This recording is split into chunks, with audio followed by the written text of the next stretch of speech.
1 Reis 18.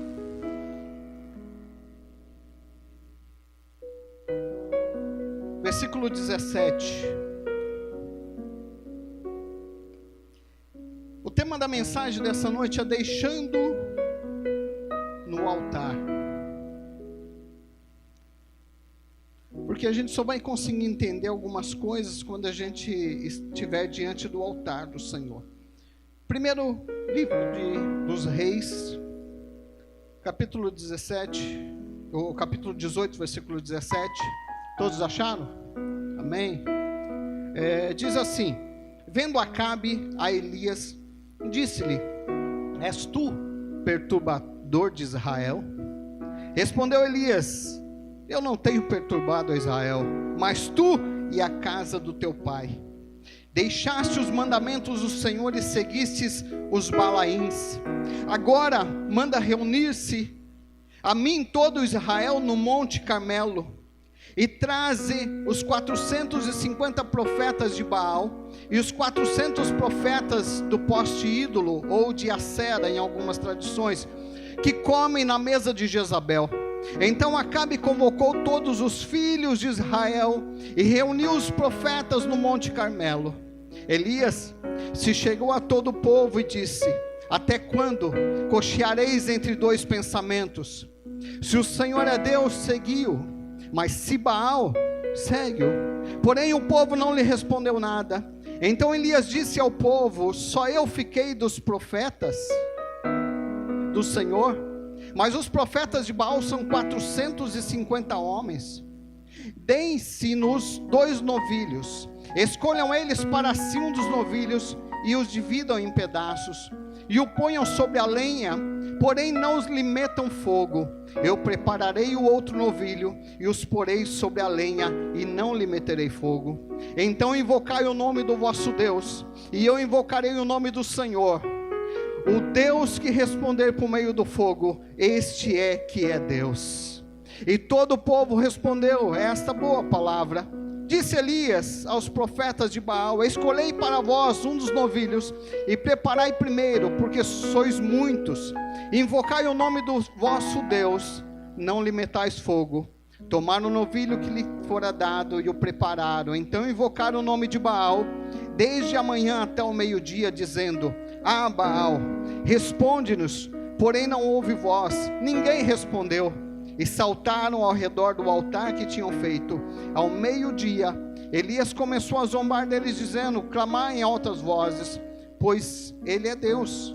Talvez esteja pensando, ou tenha alguma coisa para fazer, ou que intente alguma viagem. Talvez esteja dormindo e necessite que os desperte.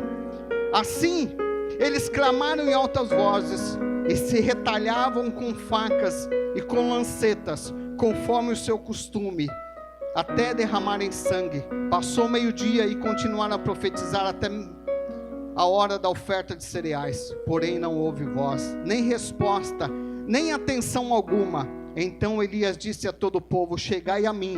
Todo o povo se chegou a ele. Elias reparou o altar que estava em ruínas. Tomou Elias 12 pedras, segundo o número das tribos de Jacó, a qual viera a palavra do Senhor, dizendo: Israel será o teu nome. Com as pedras edificou um altar em nome do Senhor, e fez um rego ao redor do altar, grande o suficiente para caber 2 medidas de semente. Armou a lenha, dividiu o novilho em pedaços e colocou sobre a lenha. Então disse: enchei de 4 cântaros e derramai sobre o holocausto a lenha. Disse-me mais: fazei a segunda vez, e o fizeram. Disse ainda: fazei a terceira, e o fizeram. A água correu ao redor do altar e encheu o rego. Então chegou a hora da oferta de cereais. O profeta Elias aproximou-se e disse: ó Senhor, Deus de Abraão, de Isaque e de Israel, Senhor, manifeste-se hoje que tu és Deus em Israel, e que eu sou teu servo, e que segundo a tua palavra fiz essas coisas. Responde-me, Senhor, responde-me, para que o povo conheça que tu és Deus, e que o fizeste voltar o seu coração. Então caiu fogo do céu e consumiu o holocausto, a lenha, as pedras e o pó, e ainda lambeu a água que estava no rego. Amém? É uma leitura um pouco extensa, mas nós vamos entender. E Deus ministrava no meu coração essa semana sobre algo que eu tinha visto há algum tempo, então eu fui procurar o vídeo da explicação disso, que chama ressurgência. Ressurgência é um fenômeno oceanográfico em qual as águas profundas do oceano, quando agitado pelo vento oceano, as águas profundas do oceano, ricas em minerais, ricas em nutrientes, frias, elas voltam para a superfície para substituir as águas quentes, que geralmente já estão pobres de nutrientes e que foram empurradas pelo vento. Ela gera esse fenômeno, é responsável por 42% de todo o oxigênio da face da Terra. E esse fenômeno gera renovação na vida dos oceanos. Aonde eu quero chegar? O que tem a ver isso com o altar? Por vezes, queridos, é necessário que o vento, porque essas águas, elas são renovadas com a força do vento. E às vezes é necessário que o vento bata forte em nós, de tal forma que o Espírito Santo de Deus vai renovar o nosso ser, porque muitas vezes o nosso ser poderia ser comparado à água. Nós vamos ficando morno, nós vamos ficando sem nutrientes, a nossa vida vai ficando vazia, e nós começamos a nos acostumar com as coisas que acontecem dentro da igreja, na nossa vida, no nosso trabalho. E muitas vezes, para que tenhamos coragem para restaurar o altar, é necessário que o vento que o vento bata, e bata com muita força, que o vento venha arrastando da nossa vida tudo aquilo que nos impede de uma renovação espiritual. E Deus muitas vezes, Ele permite que o vento bata de tal forma que nós somos impelidos a restaurar o altar. Nós somos impelidos a restaurar a nossa vida diante do nosso Deus. Nós somos impelidos a sair da nossa zona de conforto para estar novamente diante do Senhor. Quantos de nós não oramos mais como orávamos antes? Quantos de nós não falamos mais com Deus? Quantos de nós não prestamos atenção no culto como prestávamos antes? Quantas vezes o culto era uma festa, ir ao culto, e hoje, se eu pudesse eu não iria. Mas o pastor vai pregar X. Mas o Henrique vai tocar, não vou com a cara dele. Mas o pastor, o outro vai falar X. Mas aquele irmão vai falar, aquele vai estar na porta, aquele irmão vai estar na porta, e não aguento mais. Mas há uns anos atrás não era assim. Você entrava pelas portas do Senhor e era alegria, era festa. E nós vamos perdendo. A nossa vida vai ficando morna, a nossa vida vai ficando sem sentido diante de Deus, e nós não temos mais alegria de estar adorando a Deus, nós não temos mais alegria de estar adorando ao Senhor, e nós vamos dando lugar a Baal, nós vamos dando lugar a Acera, nós vamos dando lugar a tantas coisas que vão roubando a nossa adoração. Israel, o reino do norte sempre teve rei. Depois que se separou, os reis foram um desastre. Mas o pior dele foi Acabe. E quando Acabe, ele casa com Jezabel. Jezabel era a sua nação, era uma nação adoradora de Baal. E ela traz aquele costume. E ela traz para um povo já enfraquecido. E quantas vezes estamos tão enfraquecidos na nossa fé? Quantas vezes estamos tão enfraquecidos naquilo que Deus quer de nós, e nós não temos mais força para renunciar ao pecado.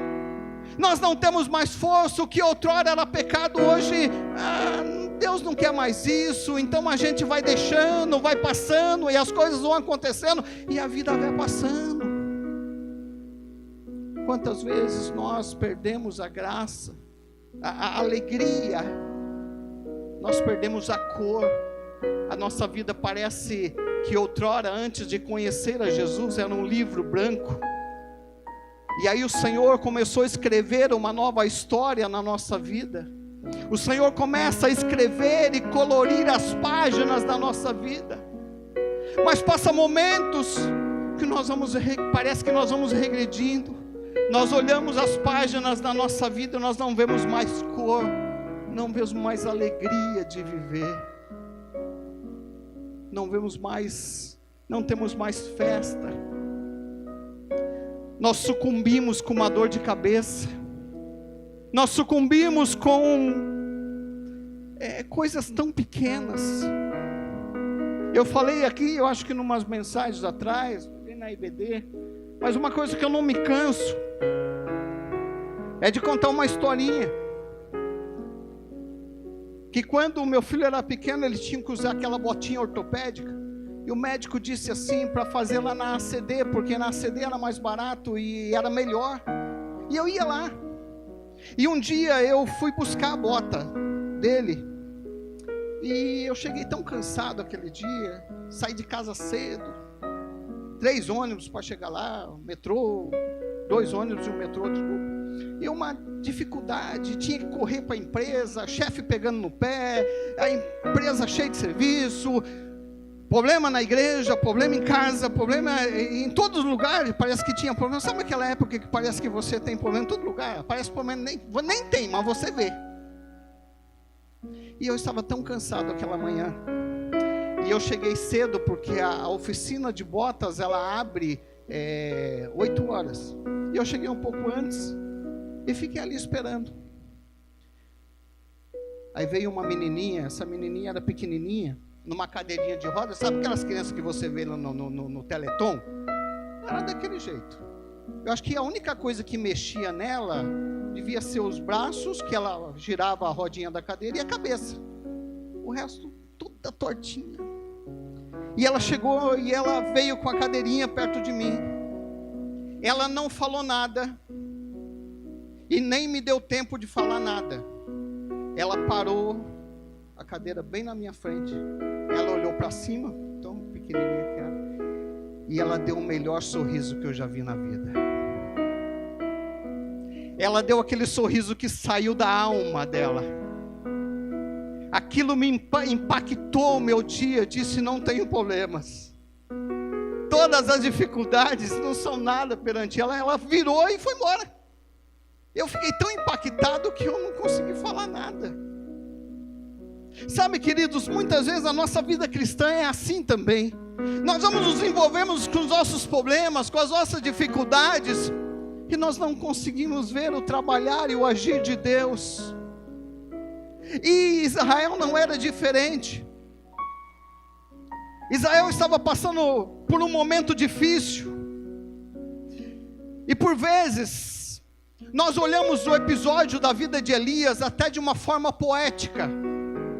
Tem até um louvor muito antigo que dizia fogo no altar, né? Para queimar o holocausto tem que ter fogo no altar, e aí por diante. E nós, é bonito, mas nós cantamos e nós lemos como de uma forma poética. Parece uma poesia, tudo lindo, maravilhoso. Elias chegou lá, né? Tem gente que está enfeita de tal forma. Elias chegou e fez o altar, e colocou o bichinho lá, e colocou a aguinha lá, e colocou a lenha lá, e colocou mais não sei o que. Queridos, eu fico olhando para a vida de Elias nesse episódio. Apesar de ter pedido para fazer o desafio, mas Elias era homem. Ele devia estar ali no seu coração ali, falar: mas será? E se Deus não responder? Será que não passou pela cabeça de Elias isso? E se Deus não responder? Talvez Elias pode ter pensado: mas que besteira que eu fui fazer, e agora? Talvez Elias estava num sentimento de dor, ele precisava defender o nome do seu Deus, mas ele estava dolorido. As pessoas não queriam Deus, a nação estava dispersa. Baal passou a ser Deus, a Sera ou o poste ídolo passou a ser Deus. naquela nação. Aquilo causava tristeza. Mas eu quero te dizer nessa noite, que o altar que Ele preparou, e o altar de Deus, é o lugar para se ter o encontro com o seu Deus. A melhor coisa para ter um encontro com Deus é no altar. E o Monte Carmelo era bem propício, porque no Monte Carmelo,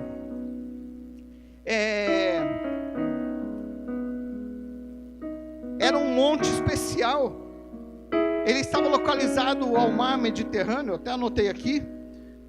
E foi onde Saul ergueu a sua própria, um ídolo, um monumento, a sua própria imagem. Aonde Abigail ficou viúva antes de se casar com Davi. Ali havia todo acontecimentos. Foi ali que Jeremias teve a visão de Nabucodonosor, do domínio de Nabucodonosor. Então era um lugar especial, por isso ele escolhe um lugar especial. Queridos, mas o povo estava sofrendo, e às vezes é necessário se levantar diante de todos os problemas que nos afligem, se levantar diante das dificuldades e entender que é no altar que Deus vai fazer um milagre, e entender que é levantando, restaurando o altar, porque quando nós olhamos o texto bíblico, nós vamos ver que ele pega e restaura o altar. Ele toma primeiro uma decisão, ele convida o povo a tomar uma decisão. E será que não é momento de nós tomarmos uma decisão na nossa vida? A partir de hoje eu vou ser mais crente, eu vou voltar a ser aquele crente que eu era. A partir de hoje eu vou voltar a crer o que eu cria antes, porque as pessoas parece que não estão crendo mais. Parece que não estão crendo mais. Você fala para alguns crentes de milagre, o crente torce o nariz, fala, será? Queridos, a minha Bíblia diz que o Senhor continua curando. Ele cura câncer, Ele cura AIDS, Ele tira o homem do engano, Ele tira o homem da marginalidade ainda. Ele tira aquele que vive na sarjeta, bêbado, drogado, e traz para a sua maravilhosa luz. Ele ainda levanta, restaura, cura, liberta, transforma e leva o homem para o céu. Mas parece que as pessoas estão perdendo isso. Depois, no versículo 30, Elias toma uma decisão. Ele primeiro manda os profetas de Baal fazer o altar, todo o altar, colocar lenha lá, colocar o cordeiro, e diz mais, quando Elias fala assim, olha, vê se Baal não está dormindo. Elias não estava brincando. Tem muita gente que pensa que Elias está fazendo gozação deles. Não, Elias não estava fazendo gozação, porque havia em alguns povos, algumas pessoas adoradoras de Baal acreditavam que Baal, quando a colheita minguava, é porque Baal estava dormindo. E aí eles tinham que fazer festa a Baal, prestar adoração para Baal acordar. Foi isso que Elias estava dizendo, olha, vê se Baal acorda, clama a ele. Mas quantos Baals talvez tem se intrometido na nossa vida e a gente tem deixado?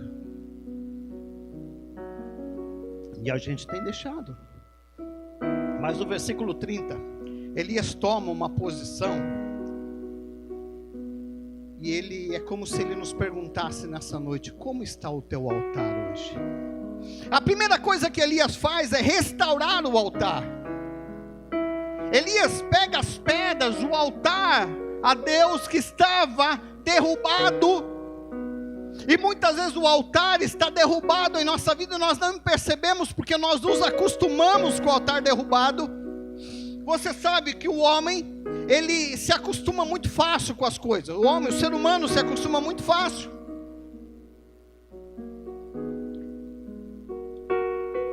muitas vezes, na vida espiritual também, o homem se acostuma muito fácil com as derrotas espirituais.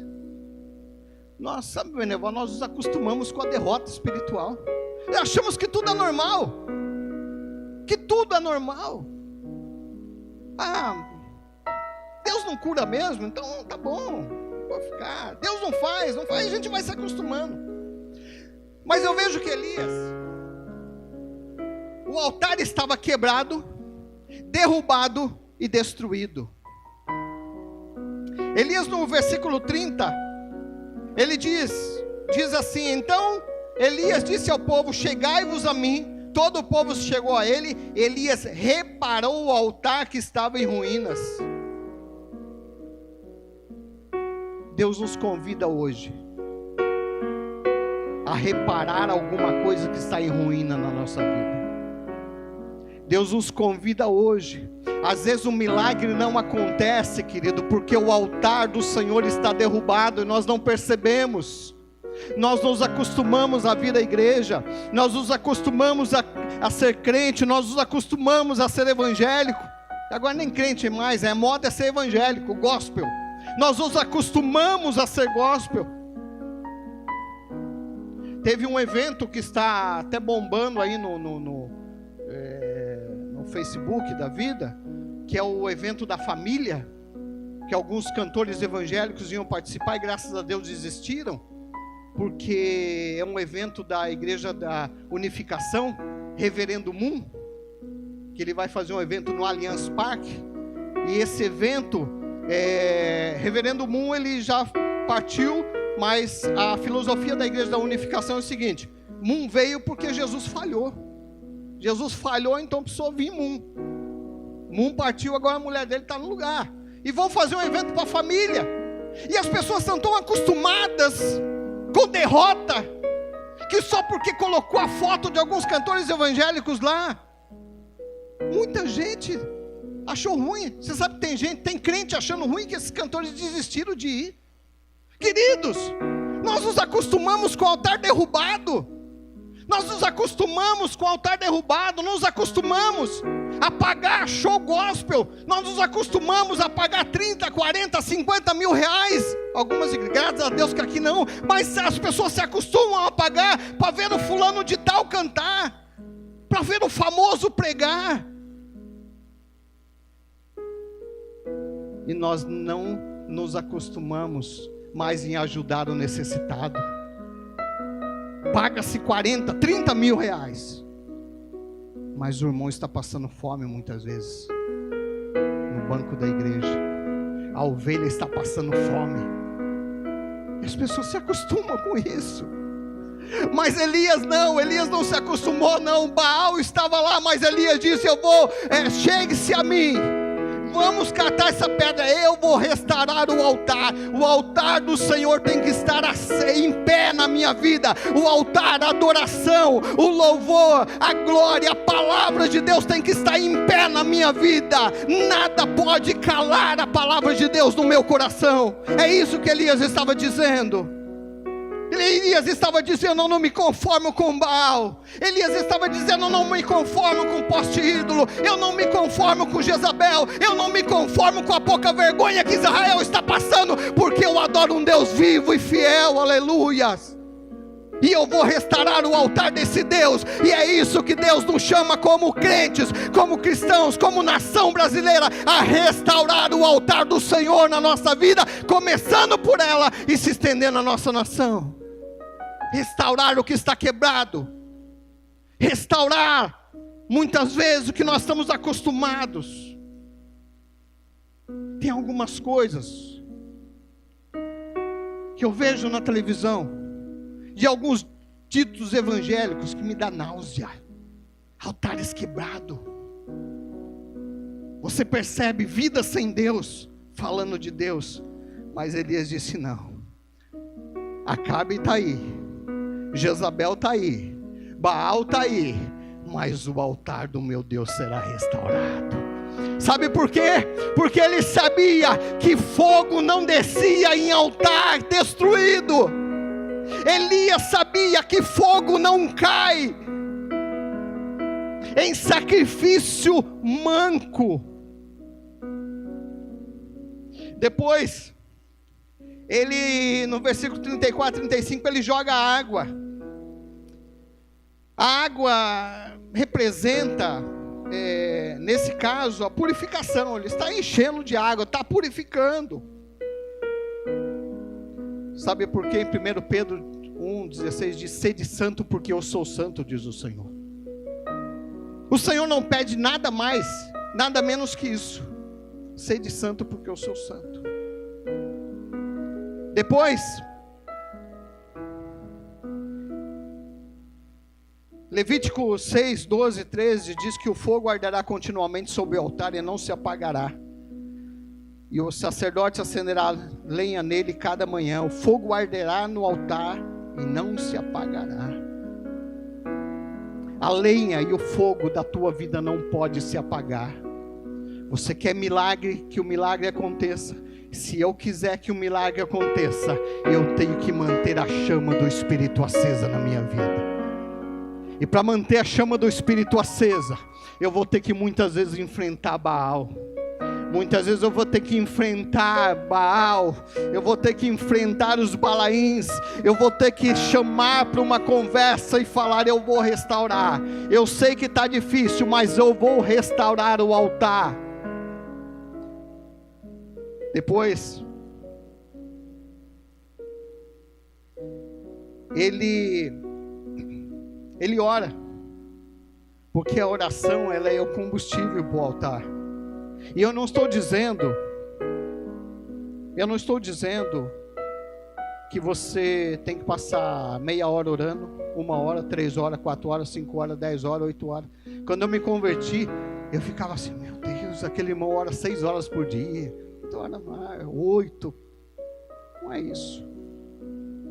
Tem tanta gente que ora tanto e repete tanta coisa que o anjo já sabe: pode parar que eu já sei o que você vai falar. Se você aguenta orar e não repete, glória a Deus, vai em frente, 5, 6 horas, se você tem tempo, vai em frente. Mas de uma forma ou de outra, orar em todo tempo. Você está no ônibus, ora, fala com Deus. Está no metrô, está na rua, está no seu carro, está no farol.